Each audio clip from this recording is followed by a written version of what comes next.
వాగ్దాన సందేశము, దేవుడు మన పట్ల జాలిని చూపుతున్నాడు. మనం ఎలా ఉన్నా, ఎలాంటి వారమైనా మన పట్ల ఆయనకున్నది ఏంటంటే జాలి. జాలి అనే దానికి కొన్ని కలుపుదాం: కనికరము, దయ, కృప, వాత్సల్యము అంటే ప్రేమ. ఇవన్నీ కూడా జాలి. మనం ఎన్నోసార్లు అంటుంటాం, ఏడుస్తున్న భార్య మీద భర్త జాలి పడాలి. తను ఏడుస్తున్నా కూడా నువ్వు కఠినంగా ఉంటే నీ గుండె బండబారిపోయిందని అర్థం. ఏమండి, పిల్లలు ఏడుస్తున్నప్పుడు ఒక తల్లి తండ్రిగా కళ్ళల్లో నీళ్లు కదలాలి. అప్పుడు నీ హృదయం మెత్తడిది అని అర్థమవుతుంది. జాలి పడాలి. భార్య ఏడుస్తున్నప్పుడు, భర్త ఏడుస్తున్నప్పుడు జాలి గుణము కనిపించాలి.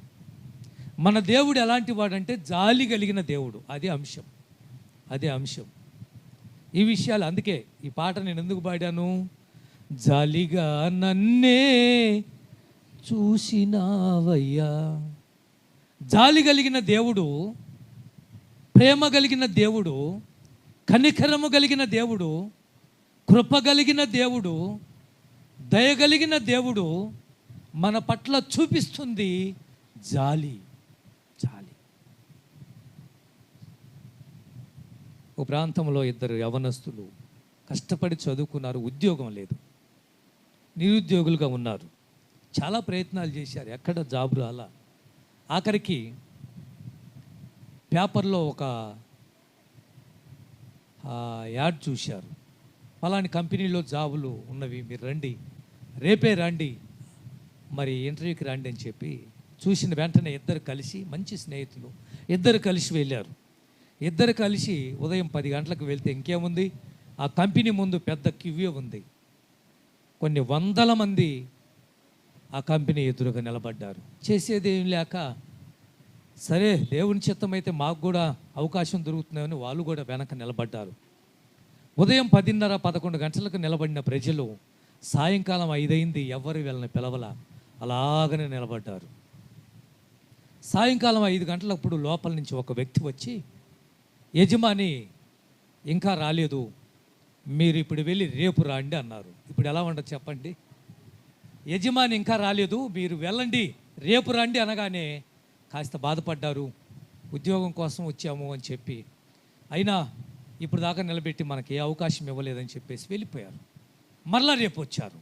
రేపు కూడా ఉదయం 10 గంటలకు అందరూ ముందుగానే వచ్చారు, చాలామంది వచ్చారు, అలాగే నిలబడ్డారు. మరలా సాయంకాలం అదే టయానికి 5 గంటలకు ఒక వ్యక్తి వచ్చి, యజమాని ఇంకా ఊరి నుంచి రాలేదు, మీరు వెళ్ళొచ్చు అన్నాడు. 2 రోజులు అయిపోయింది, అదే తంతు. 3 రోజులు అయిపోయింది, అదే తంతు. 5 రోజులు అయిపోయింది, అదే తంతు. 6 రోజులు అయిపోయింది. 3 రోజుల తర్వాత మనుషులు కొంచెం తగ్గారు, 4 రోజుల తర్వాత ఇంకా కొంచెం తగ్గారు, 5 రోజుల తర్వాత బాగా తగ్గారు. 6వ రోజు ఒక 10 మంది మాత్రమే వచ్చారు, అందులో 2 కూడా వచ్చారు.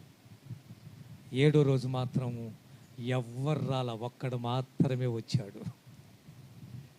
ఏంటి, ఒక్కడు మాత్రమే వచ్చాడు. కంపెనీ ఎదురుగా నిలబడ్డాడు, లోపల నుంచి ఏ కబురు రాలేదు. సాయంకాలం 5 గంటల దాకా నిలబెట్టాడు. లోపల నుంచి రోజు ఏ వ్యక్తి అయితే వస్తాడో అదే వ్యక్తి వచ్చాడు. చెప్పాడు, బాబు నువ్వు ఇంటికి వెళ్ళి రేపు ఉద్యోగానికి వచ్చి అన్నాడు. ఏంటి, నువ్వు ఇంటికి వెళ్ళేసి రేపు ఉద్యోగంలో జాయిన్గా అన్నాడు.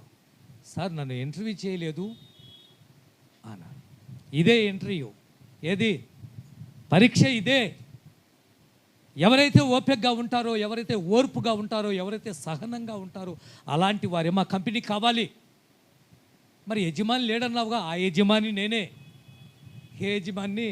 రోజు వచ్చి సాయంకాలం మిమ్మల్ని వెళ్ళమంటున్నానే, ఆ యజమాని నేనే.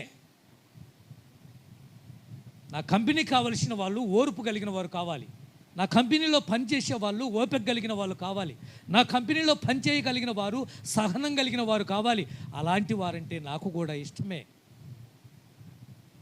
మొదటి రోజు 1000 మంది వచ్చారు, 2వ రోజు 700 మంది వచ్చారు, 3వ రోజు 500 మంది వచ్చారు, 4వ రోజు 200 మంది వచ్చారు, 6వ రోజు 10 మందే వచ్చారు, 7వ రోజు నువ్వు ఒక్కడే వచ్చావు.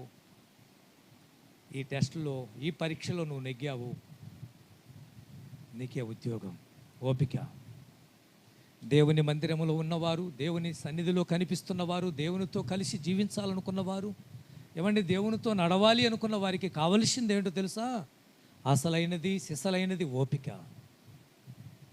ఆరోగ్యం కుదుట పడలేదు, వ్యాపారంలో లాభం రాలేదు, ఉద్యోగంలో ప్రమోషన్ రాలేదు, కష్టపడి చదివాను, విజయం సాధించలేకపోయాను, అయ్యో ఇంట్లో సమాధానం లేదు, దేవుని నమ్మినందుకు ఇన్ని కష్టాలని వెనకడుగు వేయటానికి వెళ్ళలేదు. ఓపికగా ముందుకు వెళ్ళాలి. ప్రియులరా, జాలిపడే దేవుడు ఒకరోజు నీ మీద కనికరం చూపుతాడు. నీ ఓపికను చూస్తాడు ఆయన, నీ ఓర్పును చూస్తాడు ఆయన, నీ సహనాన్ని చూస్తాడు. పందెములో నువ్వు ఎంత ఓపికగా ఉన్నావో ఒకరోజు నీ దగ్గరికే వస్తాడు. ఆయనే నిన్ను చేపట్టి పైకి లేపుతాడు. బెతెస్దా కోనేటి దగ్గర 38 ఏళ్ల నుంచి పడి ఉన్న వ్యక్తిని వదిలేశాడా? కనిపెట్టుకొని కాచుకొని ఓపికగా ఉన్న వ్యక్తిని విడిచిపెట్టాడా? నాయనా బాగుపడాలనుకుంటున్నావా? అందుకే నాయన ఇక్కడ ఉన్నాను. వాడు బహుకాలం అక్కడ పడి ఉన్నాడట. ఓపికగా ఉండండి. పిల్లలు లేని తల్లులు ఓపికగా ఉండండి. ఉద్యోగం లేని బిడ్డలు ఓపికగా ఉండండి. కష్టపడుతున్న వారి ఫలితం కోసం ఓపికగా ఉండండి, ఓర్పుగా ఉండండి. ఈ పరుగు పందెంలో ఎన్ని కష్టాలైనా నిలబడి పరిగెత్తండి. దేవుడు మీకు సహాయము చేయునుగాక. ఆమేన్ చెప్పండి. సియోనులో నుండి యెహోవా మిమ్మల్ని ఆశీర్వదించునుగాక. సియోను నుండి యెహోవా మీకు తోడయుండునుగాక. సియోనులో నుండి యెహోవా మీకు సమాధానము కలుగు చేయునుగాక. సియోను నుండి యెహోవా మీకు క్షేమం అనుగ్రహించునుగాక. నమ్మిన వారు చప్పట్లు కొట్టి ప్రభుని స్తుతించవచ్చు కదా. అది థ్యాంక్ యూ. చదవండి 49వ అధ్యాయం యెషయా గ్రంథము 13వ వచనం. జాలి కలిగిన దేవుడు ఎవరి మీద జాలి పడతాడో, జాలి కలిగిన దేవుడు ఎందుకు జాలి చూపించటం లేదో, జాలి కలిగిన దేవుడు ఎలాంటి వారి మీద జాలి పడ్డాడు, ఈ విషయాలు మీతో పంచుకోబోతున్నాను. కొన్ని మూలవాక్యాలు, గబగబా మూలవాక్యాలు, ఒక 3-4 విషయాలు మీకు ముందుగా. యెషయా గ్రంథం 49వ అధ్యాయం 13వ వచనం.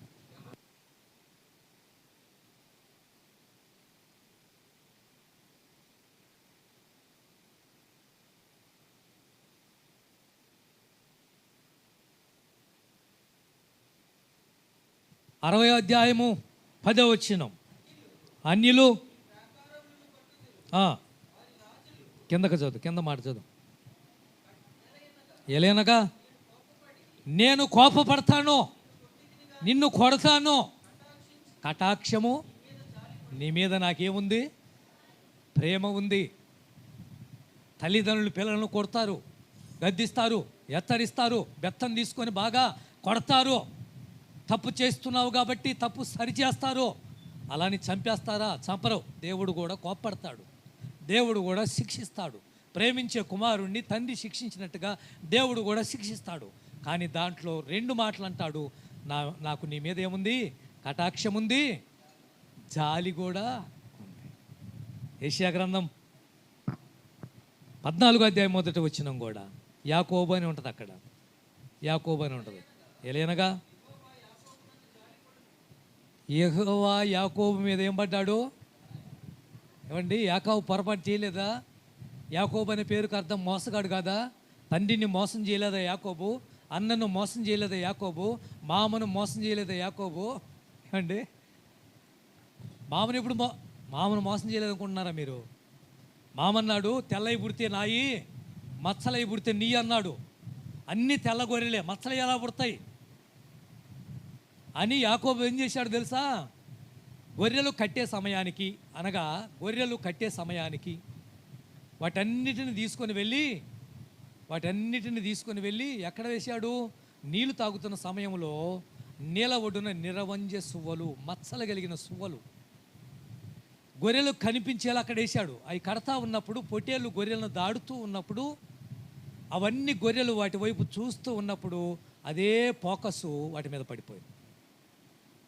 గొర్రెలు ఈనాల్చి వచ్చినప్పుడు, పిల్లలను కనాల్చి వచ్చినప్పుడు ఎలాంటి పిల్లలను కన్నా తెలుసా? అన్ని మచ్చలయ్య పుట్టినాయి. అర్థమైందా?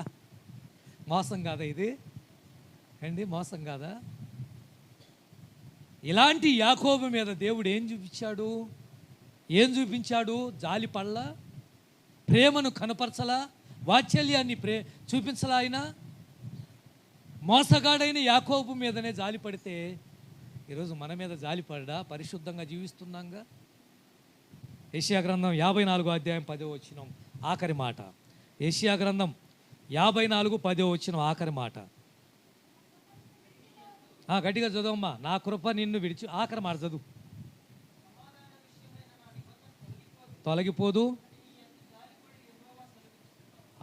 ఎలాంటి దేవుడు? పైన అంటాడు, పర్వతాలు తొలగినా మెట్టలు తత్తరిల్లినా నా కృప నిన్ను విడిచిపోదు. పర్వతాలు తొలగిపోయినా మెట్టలు తత్తరిల్లినా నా కృప నిన్ను వీడిపోదు.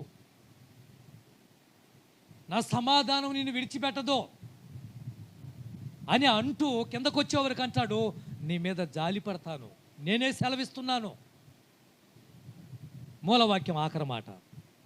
విలాప వాక్యాలు 3వ అధ్యాయము 32వ వచనం. ఈ మాట మీరు అండర్లైన్ చేసుకొని వీలైతే ఈ నెలంతా చదువుకుంటే బాగుంటుందేమో.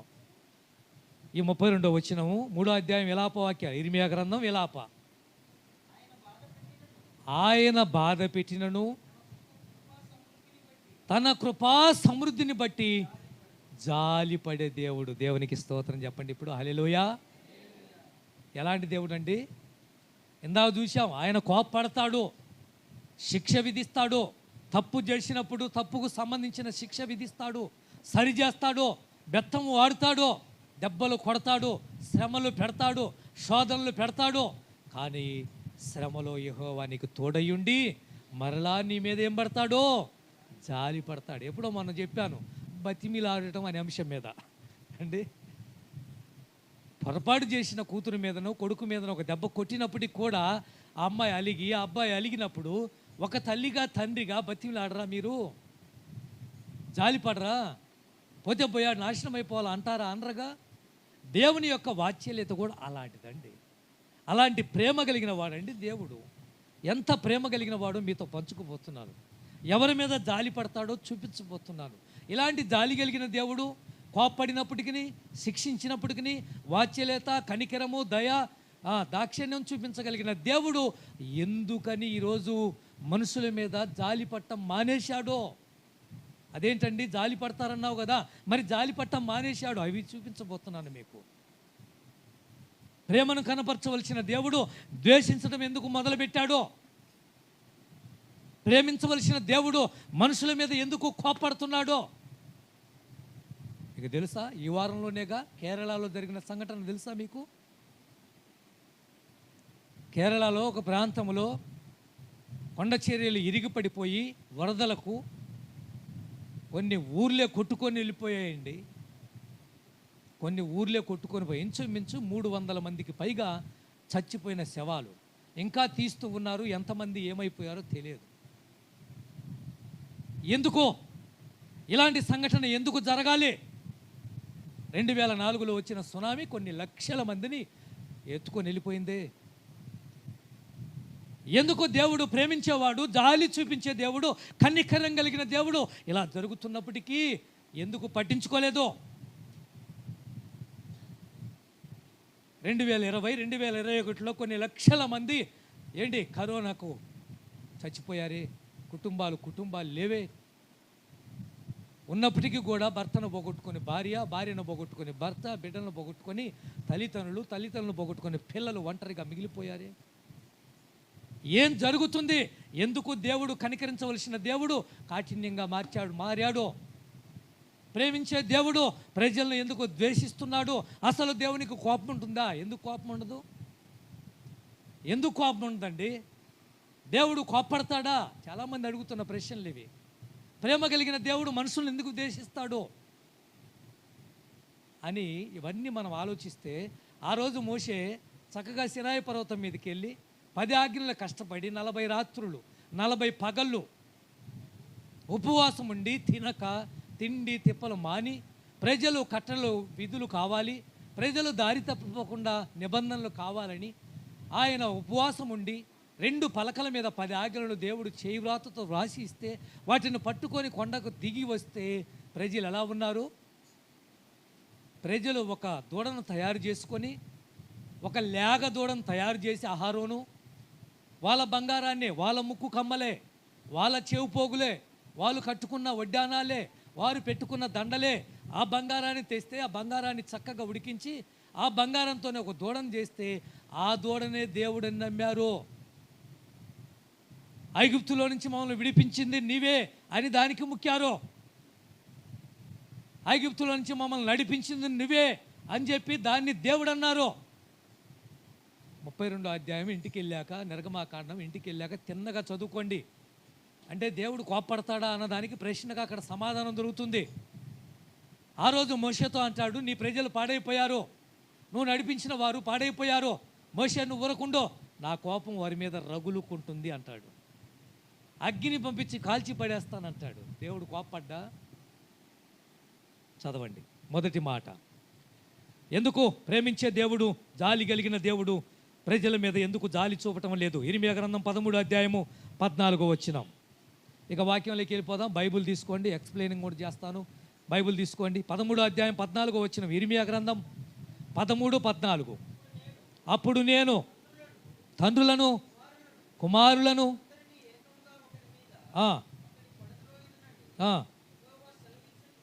చున్నాడు, వారిని కనికరించను, శిక్షింపకపోను, వారి ఎడల జాలి పడక.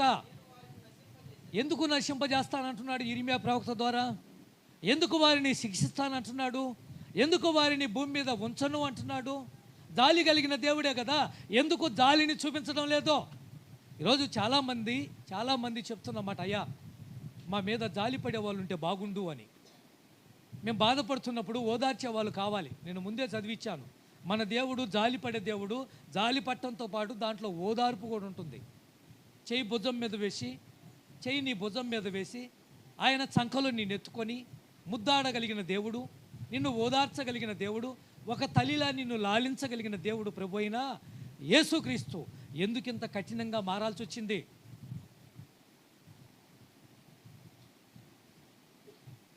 అని నేను బైబిల్లో వెతికినప్పుడు ఇంత కఠినంగా దేవుడు ఎందుకు మారాల్సి వచ్చింది? కోపాన్ని ఎందుకు తెచ్చుకోవాల్సి వచ్చింది? ఎందుకని ప్రజలను శిక్షించాల్సి వచ్చింది? సునామీ రూపంలో కొన్ని లక్షల మందిని, భూకంపం రూపంలో కొన్ని లక్షల మందిని, వరదల రూపంలో కొన్ని లక్షల మందిని, కరువు రూపంలో కొన్ని లక్షల మందిని అంచెలంచెలుగా ఒక్కొక్క భాగంగా దేవుడు ఎందుకు నాశనం చేయాల్సి వస్తుంది?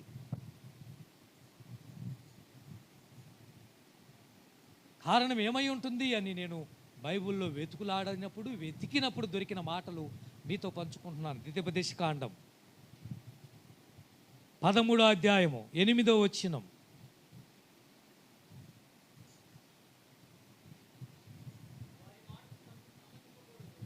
వారి మాటకు మీరు సమ్మతించొద్దు, వారి మాట మీరు వినొద్దు, వారిని కటాక్షించొద్దు, వారి మీద అసలు జాలి పడొద్దు. భూమి మీద వాళ్ళని ఉంచొద్దు. ఏమండి, ఎవరి ఇల్లు అనేది కూడా చెప్తాను. వారి మాట సమ్మతించొద్దు, వినొద్దు, వారిని కనికరం చూపించొద్దు, వారి మీద జాలి పడతావేమో పడొద్దు. ద్వితీయోపదేశకాండంలో మోషే చెప్తున్నాడు ఇశ్రాయేలు ప్రజలతో, ఎందుకు వారి మీద జాలి పడొద్దు, ఎందుకు వారి మీద కనికరం చూపించొద్దు, ఎందుకు వారి మీద ఇంత కోపాన్ని రేపుతున్నావు, వాళ్ళని చంపేయి అంటాడు మోషే. ఎవరాళ్ళు? 6వ వచనం. ఎవరాళ్ళు?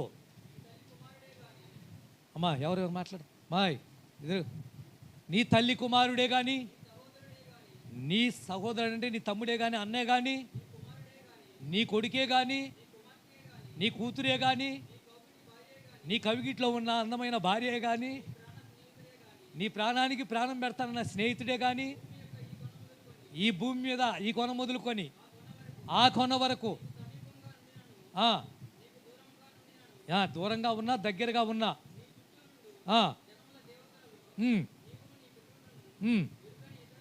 ఇతర దేవతలను పూజించడానికి రండి అని అవశ్యంగా నిన్ను ప్రేరేపిస్తే అలాంటి వారిని మాట నువ్వు వినొద్దు. నువ్వు నిజమైన దేవుని నమ్ముకున్న వాడివి, సృష్టికర్తను ఎరిగిన వాడివి, ప్రాణం పెట్టిన దేవుణ్ణి తెలుసుకున్న వాడివి. నువ్వు ఇలాంటి దేవుణ్ణి తెలుసుకున్న నీవు, నీ స్నేహితుడే కానీ, నీ భార్య కానీ, నీ కూతురే కానీ, నీ కొడుకే. ఈరోజు మీరు చూస్తున్నారా, కుటుంబంలో కొడుకేమో విగ్రహారాధన చేస్తుంటే తండ్రి ఏమో దేవుణ్ణి ఆరాధిస్తున్నాడు, భార్య ఏమో పూజ గదిలో చక్కగా దీపారాధన చేసి పూజలు చేస్తుంటే భర్త ఏమో దేవుని మందిరానికి వెళ్ళి ఆరాధిస్తున్నాడు. ఒక కుటుంబంలోనే పోయిన వారం ఎవరో సహోదరి చెప్పింది, అన్న ప్రార్థన చేయి అన్న, మరలా మా ఇంట్లో పూజలు మొదలు పెడుతుంది అని చెప్పి. ప్రియులరా, ఈ మాట విన్నప్పుడు ఎంత బాధ, దేవుడు ఎంతగా దీవించాడమ్మా నిన్ను అని నేను చెప్పాను. ఈరోజు మంచి ఆశీర్వాదం, మంచి కుమారుడు, మంచి సంతానం, మంచి ఆరోగ్యం, మంచి ఉద్యోగం, మంచి ఇల్లు, మంచి స్థలం, ఇవన్నీ దేవుడిచ్చినవి పోగొట్టుకొని ఈరోజు మరలా సైతాను ఆలోచనలకు వెళ్ళాల్సి వచ్చినప్పుడు అలాంటి వారితో నువ్వు చేయవలసింది ఏంటో తెలుసా? అలాంటి వారిని చంపే. ఇప్పుడు కాదమ్మో, ఇప్పుడు ఆ పనులు చేశారు మీరు, ఇప్పుడు కాదు. పూర్వకాలంలో మోషే కాలంలో జరిగిన సంఘటన చెప్తున్నాను. అలాంటి స్నేహితుడే కానీ, అలాంటి కూతురే కానీ, అలాంటి కొడుకే కానీ, అలాంటి భార్య కానీ, అలాంటి భర్తే కానీ, ఇదిగో రా, ఈ దేవుడు కాదు మనకు కావాల్సింది, బయలుదేవుడు ఉన్నాడు, ఈ దేవుడు కాదు అష్టారి దేవత ఉంది, మన దేవుళ్ళు చాలామంది ఉన్నారు, ముక్కోటి దేవతలు ఉన్నారు, రండి అని ఒకవేళ ప్రేరేపిస్తే వారి మాటను సమ్మతించొద్దు. ఎందుకని జాలి కలిగిన దేవుడు, ప్రేమ కలిగిన దేవుడు కోపిష్టివాడిగా మారిపోవాల్సి వచ్చింది?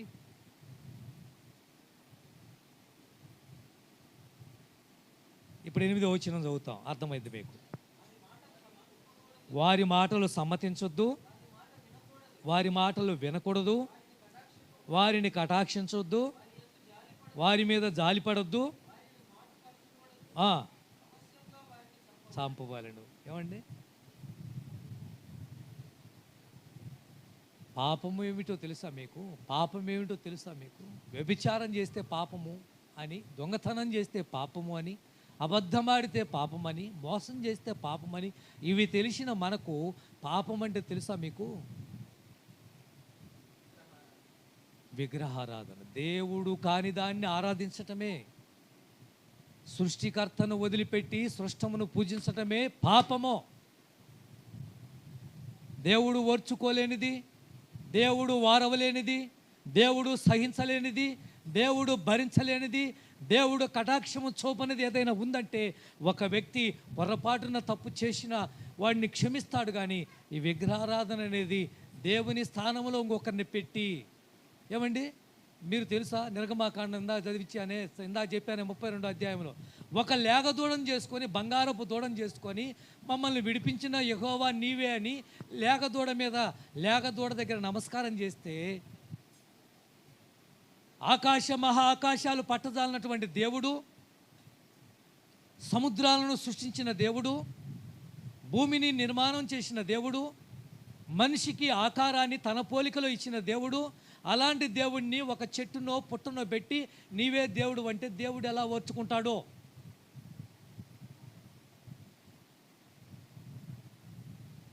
చదవండి, మీకు అర్థం కావటానికి చెప్తాను, అర్థం కావటానికి.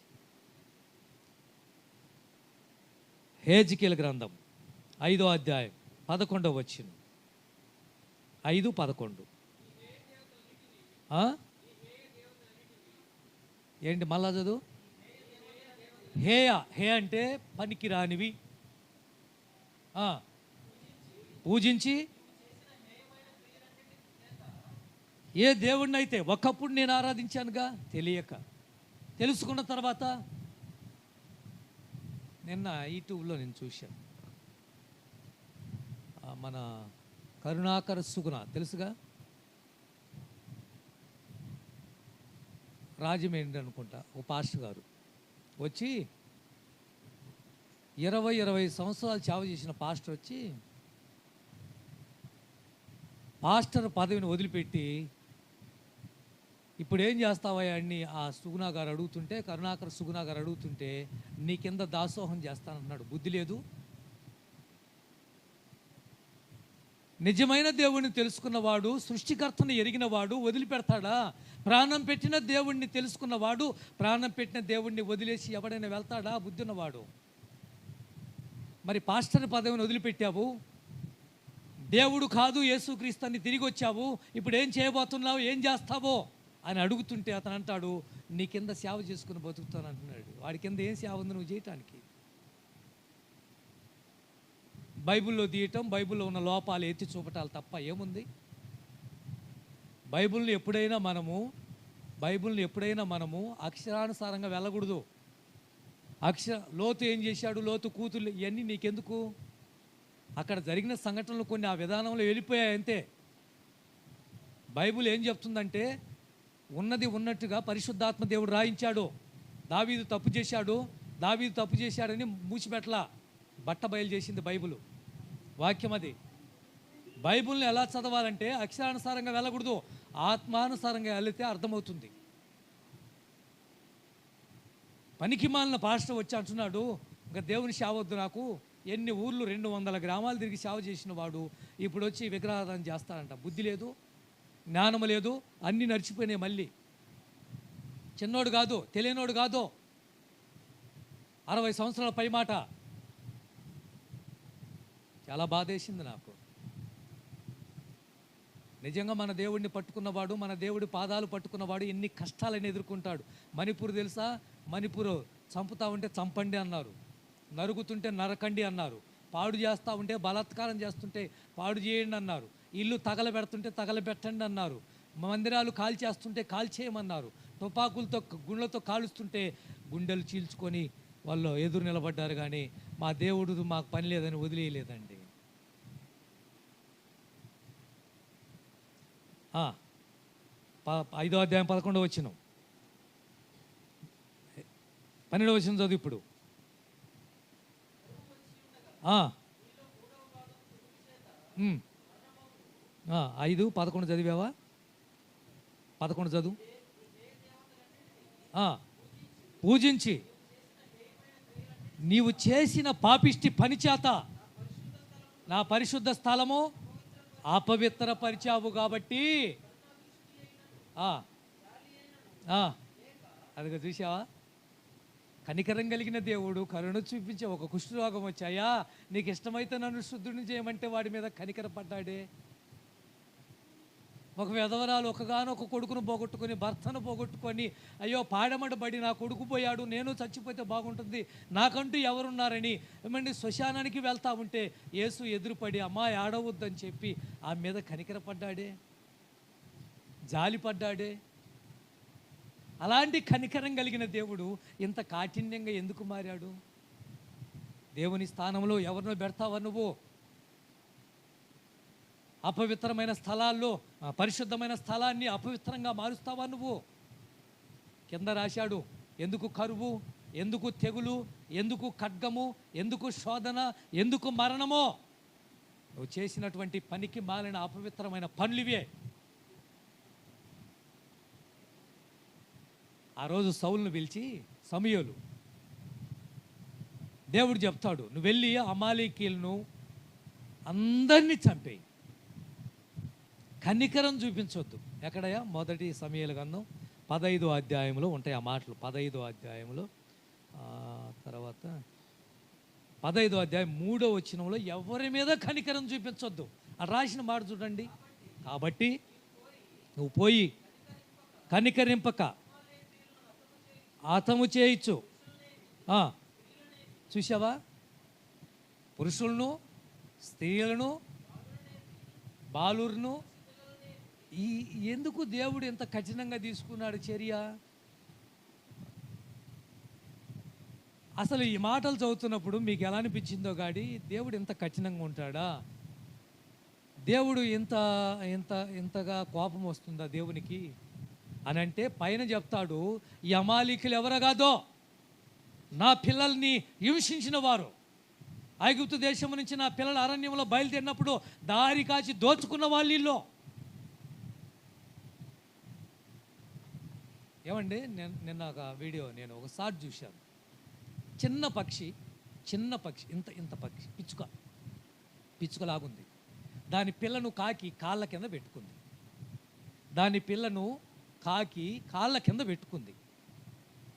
చిన్న పక్షి కాకితో పోరాడుతుందండి. తన పిల్లను కాపాడుకోవటానికి ఇంత కాకి ఇంత పక్షి దాని పిల్లను కాకి కాళ్ళ కింద పెట్టి పొడవబోతుంది. ఇది పొడవనీయటంలా అవతల ఇంకో కాకి ఉంది. 2 కాకులు ఉన్నప్పటికీ పోరాడుతుంది. 1 నిమిషం సాటేది. అయినప్పటికీ కూడా అంటే తల్లి ప్రేమ ఎలా ఉంటుంది చెప్పండి? తన పిల్లలు జోలిస్తే ఏ తల్లి తండ్రి ఒప్పుకుంటారో? అడవిలో ఉన్న జంతువులను చూడండి, పక్షులను చూడండి, పిల్లల కోసం తన ప్రాణాలు పెట్టడానికి కూడా సిద్ధపడతాయి. ఆఖరికి నోరు లేనటువంటి కోడి చూడండి, కోడి ఏమి చేయలేదండి, ఏం చేతగాని కోడండి. అలాంటిది పక్షులు గద్దలు వచ్చినప్పుడు ఆ కోడి పోరాడుతుంది. ఎన్ని వీడియోలు చూడలేదు మీరు? పాములు వచ్చి కోడి పిల్లల్ని లాక్కొని వెళ్తా ఉంటే పాముతో కూడా పోరాడి గెలగలుగుతుంది. కారణం ఏంటి? తల్లి ప్రేమ. నా పిల్లలను దారి కాచి కొట్టారు వీళ్ళు, నా పిల్లలను దారి కాచి దోచుకున్నారు వీళ్ళు, బలాత్కారం చేశారు వీళ్ళు. ఇలాంటి వారు ఉండటానికి వీల్లేదు. నా పిల్లల జోలి వచ్చిన వాడు ఎవడు బతకడానికి వీలు లేదు. ఇలా ఆ రోజు అమాలీకులనట పురుషులనేమి, స్త్రీలనేమి, బాలుర్నేమి, పిల్లలనేమి, వృద్ధులను కూడా ఎవరిని మిగిలొచ్చొద్దు అని ఈ వాక్యం ఎప్పుడో చెప్పాను.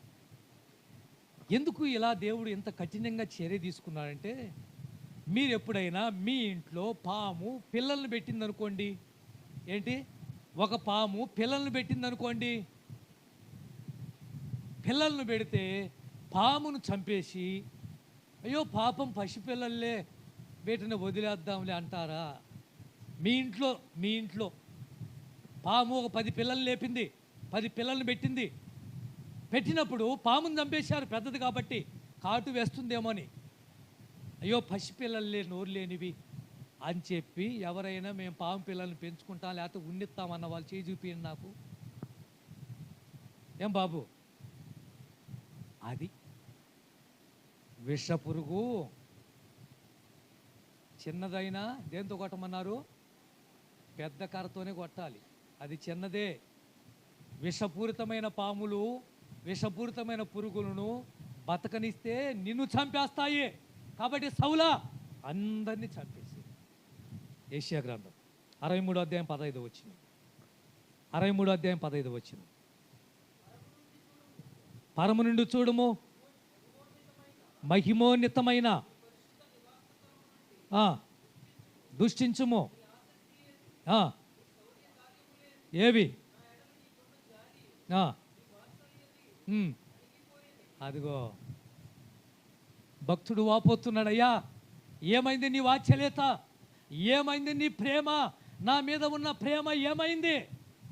కొన్నిసార్లు మనం వింటుంటాం 6 నెలలైన భార్యాభర్తల గురించి కానీ, సంవత్సరమైన పెళ్ళైన భార్యాభర్తల గురించి కానీ, ప్రేమించుకున్నటువంటి ప్రియుడు గురించి కానీ, 1 వారం 10 రోజులు 6 నెలలో 8 నెలలో సంవత్సరం అయిపోతే ఆ భార్య అప్పుడప్పుడు అంటుంది, నా మీద నీకు కాస్త ప్రేమ. ఏమండి, వినలేదా మీరు? ఎప్పుడు వినలేదా? ఏమంటది? నా మీద ప్రేమ తగ్గిపోయిందండి మీకు అని అంటుంటుంది భార్య. ఎక్కువ శాతం అడిగేది భార్య. ఎందుకంటే ఆడపిల్ల మనసు వెన్నలాంటిది. ఎలాంటిది? వెన్నలాంటిది. పొయ్యి తగలంగానే చాలు, చెగ తగలంగానే చాలు, కరిగిపోయింది అనమాట. అలాంటి సమయంలో భర్త మంచోడైతే, పిచ్చిదానివో మంచిదానివా, నేనెప్పుడు నీ మీద ప్రేమ తగ్గాలి, జీవితాంతం నా ప్రాణం నీ కోసం నిలబడి అలాగనే ఉందంటే చాలు, కరిగిపోద్ది అంతే. ఏమండి, కొన్నిసార్లు నాకేమైనా దిగేసావా అంటుంటారు భార్యలు. ఏమంటారు? నీ వల్ల నాకు కనీసం ఇదిగో ముక్కు కమ్మి ఏమైనా చేపించావా, నాకు బంగారం ఏమైనా దిగేసావా, ఒక చీరను కొనిచ్చావా అన్నప్పుడు భర్తలు తెలివికల్లో అయితే ఒక మాట అనాలి. ఏమనాలి? చెయ్యి తిరగలేదు కానీ. ఏంటి చెప్పాలి? భర్తలు ఏం చెప్పాలి? చెయ్యి తిరగలేదు కానీ, చెయ్యి తిరిగితే వచ్చి నిండా బంగారం అయిపోయినా అనాలా. చాలు. ఆ మాటకి ఏమైపోద్ది? ఆడపిల్లే ఉందండి, ఒక్క మాట అంటే చాలు, వేడి పకోడీలు చేసి పెట్టరు, వెంటనే మంచి కాఫీ పెట్టారు. తెలిసి ఉండాలి. చూచాలు ఏముండాలి? తెలిసి ఉండాలి. అందుకే బలహీనమైన ఘటమని ఎరిగి పేతురు అంటాడు, నీ భార్య బలహీనమైన ఘటమని ఎరిగి జాగ్రత్తగా కాపురం చేసుకో, లేకపోతే కూలిపోద్ది. అర్థమైందా? ప్రియమైన దేవుని బిడ్డలారా, భక్తుడు అంటున్నాడు, అయ్యా ఈ వాత్సల్యత ఏమైంది, నీ ప్రేమ ఏమైంది, ఆగిపోయింది, అణిగిపోయింది, నా మీద నీ ప్రేమ తగ్గిందే. ఒక భార్య భర్తను అడిగినట్టుగా, ఒక ప్రియురాలు ప్రియుడిని అడిగినట్టుగా, ఒక కుటుంబంలో పిల్లలు తల్లిదండ్రులను అడిగినట్టుగా ఇక్కడ ఒక భక్తుడు దేవుడిని అడుగుతున్నాడు. ఎందుకు వాత్సల్యత తగ్గింది? ఎందుకు ప్రేమ తగ్గిపోయింది? ఎందుకు నీ మీద కనికరము కటాక్షం ఉండవలసిన దేవుడు నీ మీద కనికరం తగ్గిపోయిందంటే నువ్వు చేసే పనులు మంచిగా లేవో. యెషయా గ్రంథం 27వ అధ్యాయం 11వ వచనం కూడా. 27:11.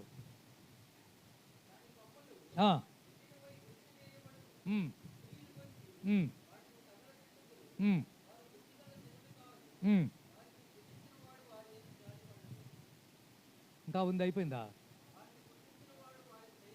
చూసావా? ఆ మాటలు చదవాలి, అవన్నీ మనకు అవసరం లేదు. సృష్టికర్త అయిన దేవుడు, నిన్ను పుట్టించిన దేవుడు, నిన్ను సృష్టించిన దేవుడు, ఆయన పోలికలో నిర్మించిన దేవుడు, నీకు నిర్మాణం ఇచ్చిన దేవుడు, గర్భములో తల్లి గర్భములో పిండంగా పడేసిన దేవుడు ఎందుకని నిన్ను ప్రేమించటం మానేశాడు? నిన్ను సృష్టించిన దేవుడు నీ మీద జాలి పడలేదు, అక్కడ రాయబడింది. నిన్ను పుట్టించిన దేవుడు నీ మీద కరుణ, వాత్సల్యము, కనికరం చూపటం లేదు, దయ చూపించటం లేదు. అందుకే ఈరోజు భయంకరమైనటువంటి సునామీ లాంటివి వస్తున్నాయి. కొన్ని వందల మంది అండి పాపం కేరళలో 2 ఊర్లో 3 ఊర్లో ఉంటే ఊర్లే లేవండి, అక్కడ ఊర్లే లేవు, కొండ చర్యలు పడిపోయి రాత్రే నిండిపోయినాయి. వాళ్ళ గురించి వాళ్ళ గాథలు వింటే తట్టుకునేవి కాదు. ఒక అబ్బాయి అర్ధరాత్రి కాడ ఫోన్ చేసి ఫ్రెండ్కు ఫోన్ చేశాడు, రే వర్షం పడుతుంది, చూస్తే భయం వేస్తుంది, దయచేసి నన్ను వచ్చి రక్షించరా, నా భార్య పిల్లలు నన్ను ఫోన్ చేస్తే ఆ ఫ్రెండు వెంటనే బండి వేసుకొని పోలీసులకు ఫోన్ చేసి వచ్చేవరకు ఆ ఇల్లు లేదండి, ఫ్రెండ్ వచ్చేవరకు ఆ ఇల్లు లేదు. అయ్యో ఎక్కడేనండి మా ఫ్రెండ్ ఇల్లే లేదు, ఇంకా ఫ్రెండ్ ఎక్కడ? ఒక డాక్టర్ అమ్మ ఫోన్ చేసి, సార్ మీరు ఏదో ఒకటి చేసి నన్ను కాపాడండి అనే వరకు అక్కడి నుంచి వాళ్ళు బండ్లు వేసుకొని అక్కడికి వచ్చే వరకు డాక్టర్ అమ్మ లేదు, ఆ ఇల్లు లేదు. ఉదయం వచ్చి చూస్తే అక్కడ ఆ పక్కన ఉన్న 2 ఊర్లే లేవండి. పిల్లలు, తల్లులు, కొండ చర్యలు తిరిగి పడిపోయి. ఎందుకింత నష్టమో, ఎందుకింత ప్రాణ నష్టం జరుగుతుంది? సృష్టించిన వాడు ఎందుకు నీ మీద జాలి పడకుండా ఉన్నాడో, పుట్టించిన వాడు ఎందుకు నీ మీద ప్రేమను చూపించకుండా ఉన్నా అంటే నువ్వు చేసే పని మంచిది కాదో. జాలి కలిగిన దేవుడు ఎందుకు జాలి చూపించటం లేదో మీతో పంచుకున్నాను.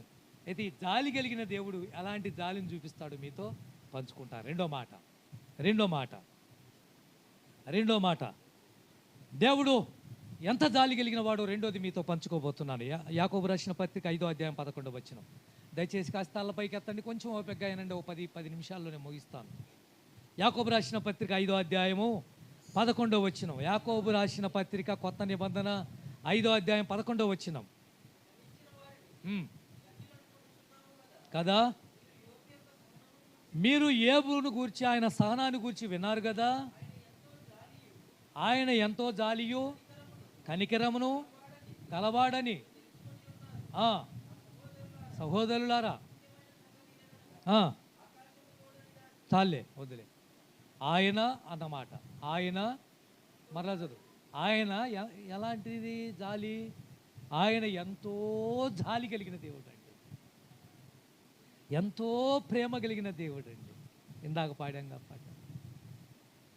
ఎందుకయ్యా యేసయ్యా ఇంత ప్రేమ నీకయ్యా, రక్తమిచ్చినావయ్యా, ప్రాణమిచ్చినావయ్యా, జాలిగా నన్నే చూసినావయ్యా.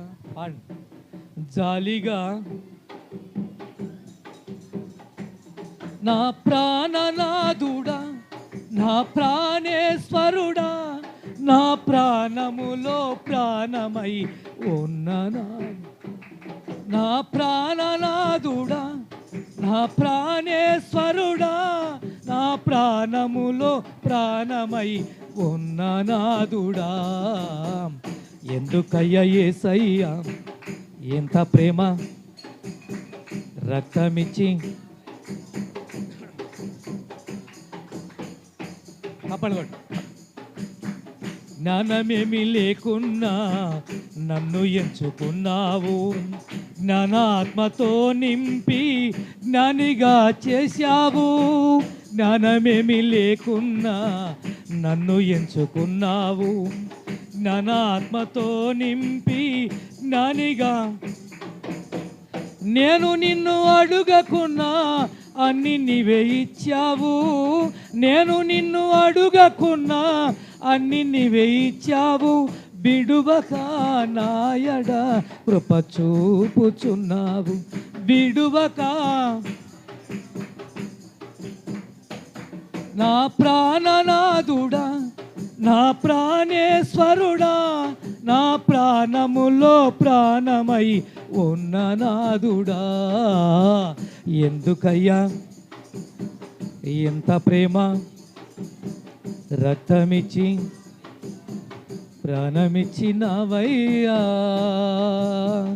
జాలిగా నన్నే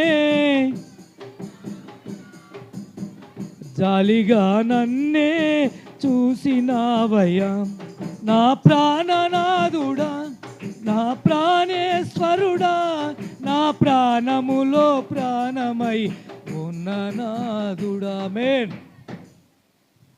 అందరు తలపైకి ఎత్తండి, వినండి వినండి. చాలా మంచి సబ్జెక్ట్ ఇది, పోగొట్టుకోకండి.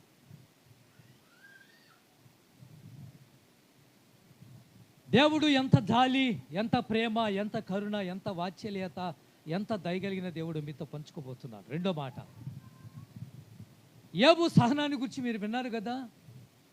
యోబు పడిన శ్రమలు మీకు తెలుసు కదా. యోబుకు జరిగిన సంఘటనలు మీరు ఎరిగారు కదా. యాకోబు అంటాడు, ఆయన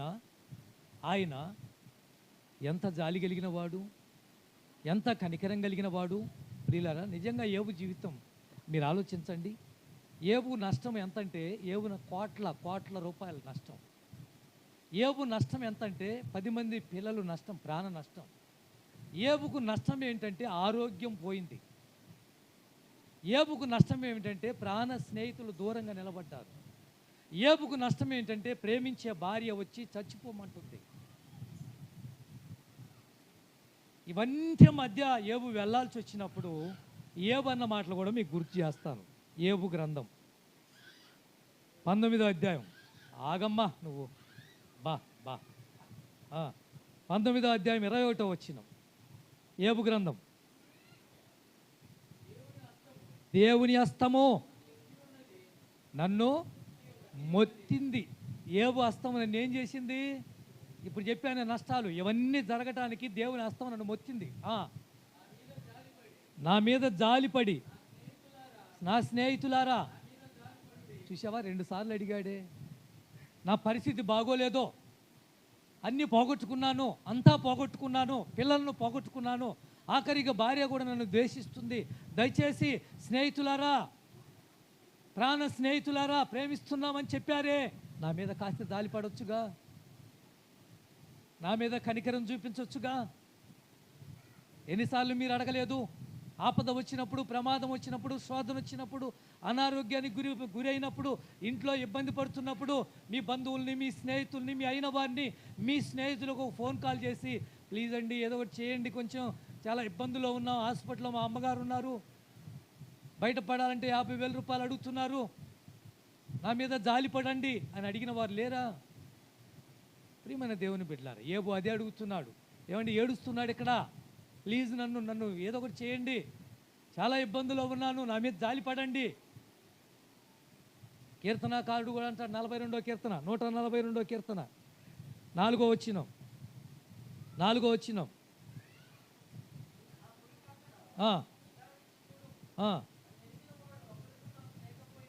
నన్ను ఎరిగిన వాడు ఒక్కడు కనిపించలేదు, ఆశ్రయం అసలు లేదు, నా మీద జాలి పడేవాడు ఒక్కడు లేడో. నమ్ముతున్నావా మనుషులను? నువ్వు నమ్ముకున్నావా మనుషులు? నువ్వు ఆధారపడుతున్నావా మనుషుల మీద? నీవు వదిలిపడేస్తారు, నిన్ను విడిచిపెట్టేస్తారు, నిన్ను ఆపద వచ్చినప్పుడు.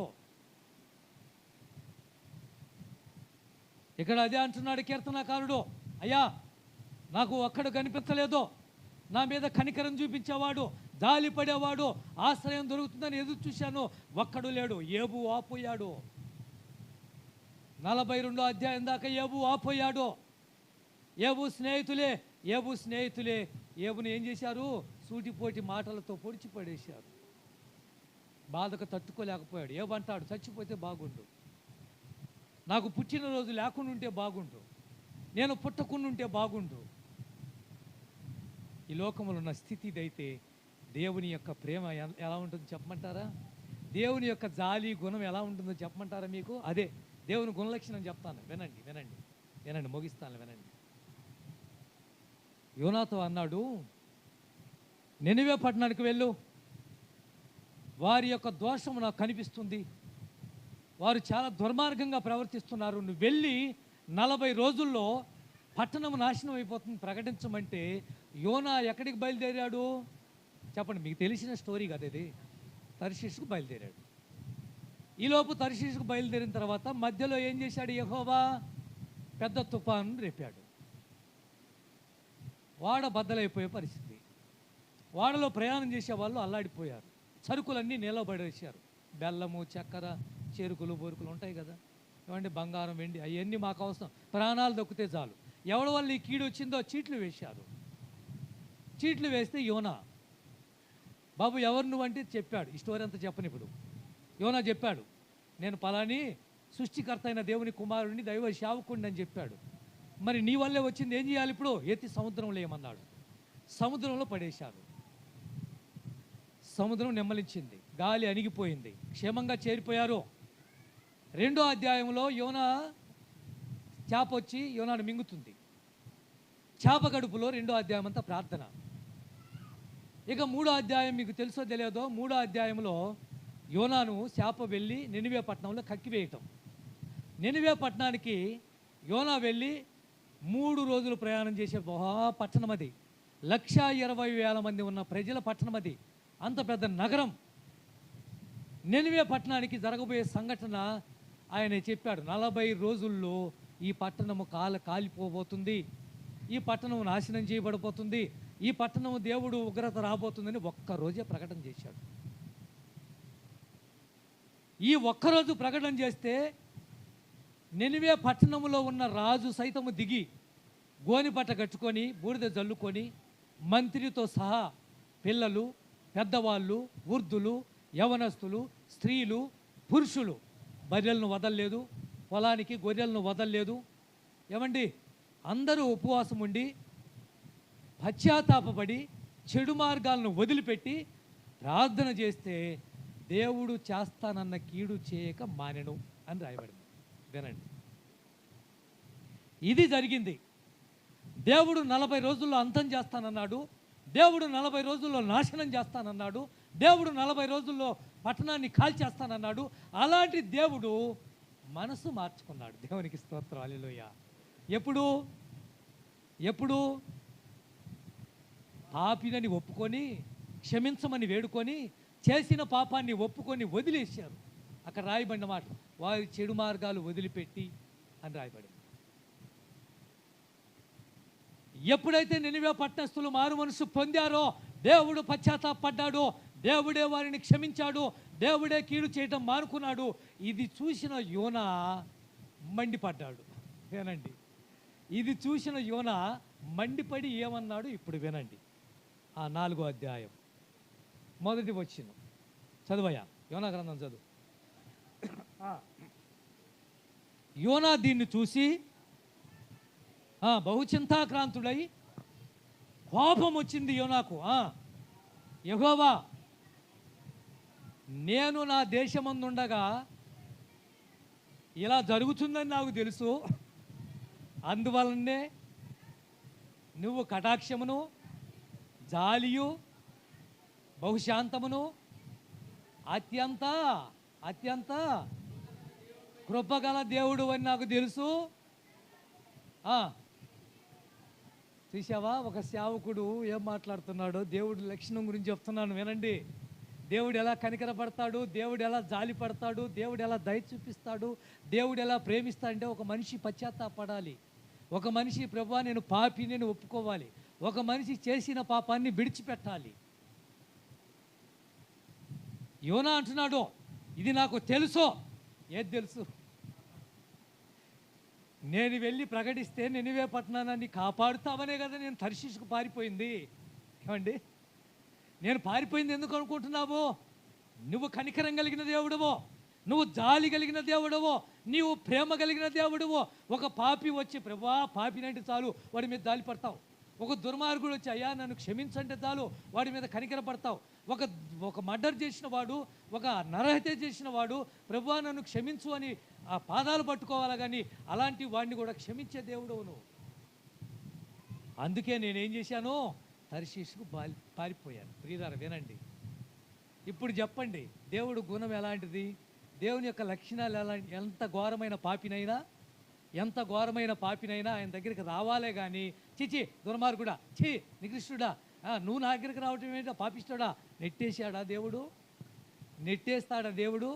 ఒక కాలంలో మీకు తెలుసో తెలియదు, మా ప్రాంతాల్లో మా నాన్నగారు అనుభవాలు చెప్తుండేవాళ్ళు. బ్రాహ్మణులు ఉన్న బజార్లో వెళ్ళాలి అంటే ఏమండి, ఒక క్రిస్టియన్స్ రావాలి అంటే వాళ్ళు చెప్పులు వేసుకొని ఆ బజార్లో నడవడానికి వీల్లేదట. ఒకప్పుడు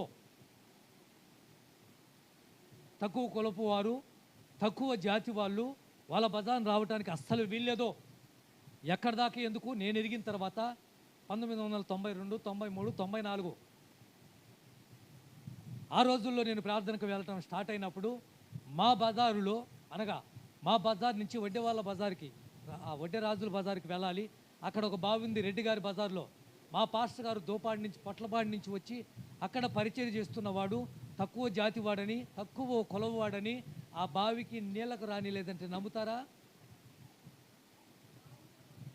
కదా, నిజమండి, నా కళ్ళతో చూసింది. ఎలాగైనా ఈయన తరిమేయాలని ఆయన మీద ఎన్ని నిందలు, ఎన్ని అవమానాలు, ఏమండి, ఎన్ని దూషణలో. ఆఖరికి ఏ రెడ్డి గారు అయితే ఆయన ఆపేశాడో ఆ రెడ్డి గారి పొలం పక్కనే ఒక మందిరానికి స్థలం దేవుడిచ్చాడు. ఏ రెడ్డి గారైతే మా మందిరం స్థలం ఇక్కడ కొన్నా ఒప్పుకోవడానికి వీల్లేదు, తరిమేయాలని ప్లాన్ చేశాడో అదే రెడ్డి గారికి పాము కాటేసి ఈ పాస్టర్ దగ్గరికి తీసుకొని వచ్చారు ప్రార్థన చేయమని. ఏ రెడ్డి గారైతే ఈ పాస్టర్ ఉండకూడదు అనుకున్నాడో ఆ రెడ్డి గారికి ఈ పాస్టర్ గారు ప్రార్థన చేస్తే బతికాడు. ఇప్పుడు అంటాడు పాస్టర్ గారు, కావాలంటే మా పొలం కూడా మీకు ఇస్తాం, మందిరంలో కలుపుకోండి అని అంటాడు. అండి, అర్థమైందా? ఎందుకు ఈ మాటలు మీతో పంచుకుంటున్నానంటే,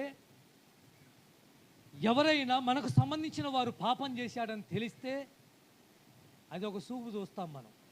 ఏమండి అమ్మా, అదొక చూపు చూస్తాం. మన కళ్ళల్లో అమ్మాయి పడింది, ఆ అబ్బాయి పడ్డాడు, తప్పు చేస్తా కనిపించాడు, ఓహో వీడి ఇష్టాడా అన్నట్టు చూస్తాం. ఈ అమ్మాయి ఇష్టాడిదా అన్నట్టు చూస్తాం. దేవుడు అలాంటి వాడు కానే కాదు. యోనా అంటున్నాడు, నాకు తెలుసు నువ్వు మంచి దేవుడు అని, నాకు తెలుసు నువ్వు కనికరం కలిగిన దేవుడు అని, నాకు తెలుసు నువ్వు జాలి కలిగిన దేవుడు అని, అందుకే కానీ నేను తర్షీషుకు బయలుదేరింది అని అంటే దేవుడు అంటాడు, పిచ్చోడా, మొక్క ఎండిపోయినందుకే నువ్వు బాధపడుతున్నావే. ఒక మొక్కనేస్తాడు అక్కడ, సొర చెట్టు. అదేం చేసింది, ఒక రోజంతా నీడనిచ్చింది, రెండో రోజు ఎండిపోయింది, పురుగు వచ్చి తినేసింది. దానికి బాధపడుతున్నావే, నువ్వు వేయలేదు, నాటలేదు, నీళ్ళు పోయలేదు, ఎరువు వేయలేదు, కష్టపడలేదు. ఎవరో వేసిన మొక్క కింద కూర్చొని నీడను అనుభవించి నీవే బాధపడుతున్నావే ఎండిపోయిందని. 1,20,000 మందిని నేను సృష్టించిన వాళ్ళు, నా బిడ్డలు ఇల్లు, ఇంతమంది నాశనం అయితే నాకు బాధ లేదా? ఇది మన జాలి జాలి జాలి. ఇంకొక వ్యక్తిని కూడా మీకు పరిచయం చేస్తాను. ఇంకొక వ్యక్తిని కూడా 10వ అధ్యాయం లోకా శుభవార్త 34వ వచనం. అతన్ని చూసి అతని మీద జాలిపడి దగ్గరికి పోయి ద్రాక్షారసమును పోసి అతని గాయములను కట్టి తన వాహనం మీద ఎక్కించుకొని తీసుకొని పోయి అతన్ని పరామర్శించి అతనికి కావలసినవన్నీ చూసుకోమని ఆ పూట వానికి చెప్పి మరలా వచ్చినప్పుడు వెల చెల్లిస్తానని చెప్పి వెళ్ళిపోయాడు. అతడు సమరయుడు. యెరూషలేము నుంచి యెరికోకు అతను దిగి వచ్చాడు. పరిశుద్ధ స్థలం నుంచి అపవిత్రమైన స్థలానికి వెళ్తున్నాడు. ఏమంటే ఆత్మీయతలోకి, ఆత్మీయతలో ఉన్నవాడు ఆత్మీయతలో నుంచి అపవిత్రమైన చోట్లకు వెళ్తున్నాడు. అలాంటి వాడికి ఎవరు కనపడ్డారు? దొంగలు ఎదురుపడ్డారు. దొంగలు కొట్టారు, దొంగలు బాగా కొట్టారు, దోచుకున్నారు. ఏమిటి? అతను వేసుకున్న వస్త్రాలను. వెండి బంగారాలు దోచుకోలేదు, డబ్బు దోచుకోలేదు. ఏ వస్త్రాలు అయితే వేసుకున్నాడో వస్త్రాలు దోచుకున్నారు. బాగా కొట్టి కొన ప్రాణంతో అక్కడ పోగొట్టి వెళ్ళారు. ఆ దారిన ఒక లేవీడి వెళ్ళాడు, ఆ దారిన ఒక యాజకుడు వెళ్ళాడు, ఆ దారిన చాలామంది వెళ్ళారు. ఎవరూ పట్టించుకోలేదు, ఎవరూ జాలిపడలేదు. ఆ దారిలో ఒక సమరయుడు వెళ్తున్నాడు. అతను పడి ఉన్న చోటును చూశాడు, అతని దగ్గరికి వెళ్ళాడు. అతని మీద జాలిపడి, ఆ రాయబడిన మాట, అతని మీద కనికరపడి అతని గాయాలన్నీ తుడిచాడు, గాయాలన్నింటికి మందేశాడు, గాయాలన్నీ కట్టాడు, అతని వాహనం మీద ఎక్కించుకున్నాడు, ఒక డాక్టర్ దగ్గర తీసుకెళ్ళాడు, డాక్టర్ దగ్గర పెట్టాడు. ఇది కావలసినవన్నీ చూసుకో, నేను మరలా వస్తాను, నీకు ఏదైనా డబ్బు ఇవ్వాల్సి ఉంటే మరలా చెల్లిస్తానని చెప్పి వెళ్ళాడు. ఇది దేవుడికి ఉన్న జాలి. జాలి, ఇలాంటి జాలి కలిగిన దేవుడు జాలి లేకుండా పోయింది ఏంటో చెప్పాను ప్రియమైన దేవుని బిడ్డ. యోనా అంటాడు, నువ్వు చాలా జాలి కలిగిన వాడివయ్యా, మనిషి వచ్చి అడగాలి కానీ పశ్చాత్తాపడతావు. ప్రియమైన దేవుని బిడ్డ, ఇందులో మూడో మాట ఎక్స్ప్లెయిన్ ఏం లేదు, వరకు చదివిస్తాను, ఒక్క మాట చదివి ముగిద్దాం. మూడో మాట, ఎవరి మీద జాలి పడతాడు? ఎవరి మీద జాలి పడతాడు? 103వ కీర్తన 13వ వచనం. 103వ కీర్తన 13వ వచనం. టైం అయిపోయింది, త్వరగా చదువు. తల్లి తన కుమారుని ఎడల, తండ్రి తన కుమారుని ఎడల జాలి పడినట్లు యెహోవా తన యందు భయభక్తులు గలవారి ఎడల జాలి పడును. అది ఇప్పుడు చెప్పండి, జాలి పడేది ఎవరి మీద? జాలి పడేది ఎవరి మీద అండి? ఒక పాప సైకిలు తొక్కుకుంటూ పోతా ఉంది, తొక్కుంటూ పోతుంటే కారోడు చూసుకోవాలా, అరే ముందు టైర్ ఎక్కేసింది, చిన్న పాపే ముందు టైర్ ఎక్కేసింది, కారు ఎక్కేసింది ముందు టైరు, ఎట్టనో సన్నగా ఆపాడు, వెనక టైర్ ఎక్కలా. ఈ పాప బుడ లేచిపోతా ఉంది. అసలు అర్థం కాలే నాకు, అసలు ఎలా ఎలా అసలు ఏం జరిగింది? పుట్ట సైకిల్ అండి, మా రియా అంతా మన పిల్లలు ఉన్నారు కదా, అభినయ్ ఇలా అంత పిల్లే చిన్న సైకిల్ దొక్కుతూ ఉంటారు కదా ఇల్లు, కారోడు చూసుకోవాలా, సైకిల్ పడిపోయింది, ముందు టైర్ కింద ఈ పిల్ల ముందు టైర్ మీద ఎక్కింది, పొట్టమి ఎక్కింది, రెండో టైర్ ఎక్కల, వెనక టైర్ ఎక్కల, ఆగాడు. ఈ పిల్ల లేచి బుడబుడ వెళ్ళిపోతా ఉంది. అంటే ఎవరి మీద జాలి చూపిస్తాడు, ఎవరిని కాపాడుతాడు, ఎవరిని ప్రేమిస్తా అంటే దేవునికి భయపడు, భక్తి చేయి. ఇలా వచ్చి ఆదివారం వచ్చి కాసేపు భజన చేసి, అండి భజన అంటాం కదా దీన్ని, ఆరాధన, కాసేపు వచ్చి అయ్యా వారం అంతా కాపాడే వందనాలు చెప్పి వెళ్ళు. ప్రమాదం వచ్చినా, విపత్తు వచ్చినా, ఏమంటే ఆటంకాలు వచ్చినా, అడ్డుగోడలు వచ్చినా, ఎదురు దెబ్బలు వచ్చినా, శోధనలు వచ్చినా, శ్రమలు వచ్చినా నిలబడటానికి అవకాశం ఇస్తుంది. లేకపోతే ఒక ఆవిడ రాత్రి సాక్ష్యం చెప్పింది, అక్కడ సాల్మన్ రాజు చర్చి నన్ను పిలిచారు ఆయన అన్నాడు, దానియేలు మీరు రావాల్సిన 2-3 సార్లు ఫోన్ చేశాడు, రావాల్సిందే, మీరు ఒక్క పూటైనా రాండి అంటే, ఇక రేపు సండే కుదరదులండి, రాత్రి వెళ్ళాను, శుక్రవారం మనకు ప్రేయర్ ఉంది వెళ్ళాను. ఒక ఆవిడ అన్నవారు పాడట 3వ లైన్లో, ఆవిడ మరి 50 లక్షలు పెట్టి ఇల్లు కట్టిందట. ఇల్లే లేని ఆవిడ 50 లక్షలు పెట్టి ప్రార్థనకు వచ్చినాక జరిగిందట. ఆవిడ చెప్పింది ఏంటంటే, ఎన్నో శోధనలు గుండా వెళ్తున్నాను, ఎన్నో విపత్తులు గుండా వెళ్తున్నాను, ఎన్నో శ్రమలు గుండా వెళ్తున్నాను, ఎన్నో కష్టాలు గుండా వెళ్తున్నాను, కానీ నేను నిలబడి ఉన్నానంటే దేవుని కృప అంది. అర్థమైందా? దేవుడిని నమ్మి నాకు శ్రమలు రావని చెప్పలావిడ. శ్రమలే, శోధనలే, కానీ బతికున్నాను చూడు, ఇన్ని శ్రమల్లో తాలుకొని నిలబడ్డానంటే దేవుని మహా కనికరం. దేవుడంటే భయభక్తి కలిగి జీవించిన రోజున ఆయన నీ మీద జాలి పట్టం మానుకోడు, నేను బుజ్జగిస్తాడు. ఏమండి, తల్లిలా లాలించును, తండ్రిలా ప్రేమించును. కొట్టొద్దులే, టైం అయిపోయింది. ప్రియులారా, మొదటిగా దేవుడు ఎందుకు జాలిపడే దేవుడు జాలి పట్టం మానేశాడో, చేస్తున్న పాపము, చేస్తున్న ఏమిటి నీచమైన కార్యాలను బట్టి దేవుడు కనికరం నీ మీద చూపించడం మానేశాడు. నువ్వు చేస్తున్న పాపాన్ని మానుకో. ఆ రోజు నినివే పట్టణస్థులు వాళ్ళ పాపాన్ని మానుకున్నారు. రెండోది, జాలి కలిగిన దేవుడు ఎంత ప్రేమను, ఎంత జాలిని, ఎంత కనికరాన్ని చూపించాడో యోనా ద్వారా మనం విన్నాం. మూడోదిగా ఎవరి మీద జాలి పడతాడు? యెహోవా యందు భయభక్తులు కలిగి. అబ్రహాం, ఇసాకు, యాకోబు వీళ్ళెవరండి? దేవుడంటే భక్తి భయం కలిగిన వాడు.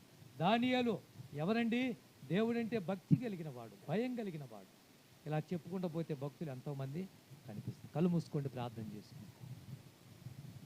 దయగలిగిన మా తండ్రి, మాట్లాడిన మాటలు మంచి నేలన పడిన విత్తనంగా